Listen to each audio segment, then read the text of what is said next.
केन्द्रहाराय त्रिलोचनाय भस्मंगरागाय महेश्वराय नित्याय शुद्धाय दिगंबराय तस्मै नकाराय नमः शिवाय। आ श्रावण मास निमित्ते आज त्रिनेत्रेश्वर महादेवना सानिध्यની અંદર બ્રહ્મા વિષ્ણુ મહેશ જ્યાં કુંડ આવેલો છે બ્રહ્મકુંડની અંદર હજારોની સંખ્યાની અંદર માણસોએ દર્શન કરી અને વહેલા 4 વાગ્યાથી માણસો સ્નાન કરી દાદા ત્રિનેત્રેશ્વર મહાદેવનું પૂજન કરી અને આશીર્વાદ મેળવી ધન્યતા અનુભવે છે।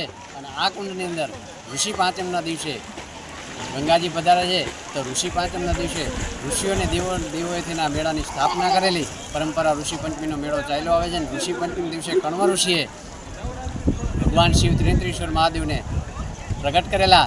તે દિવસે ભગવાન શિવને કીધેલું કે હે શિવજી કે આ કુંડની અંદર અહીંના આજુબાજુના લોકોને હરિદ્વાર કે ગયાજી ન જવું પડે એ માટે અહીંયા ગંગાજીની વ્યવસ્થા કરો।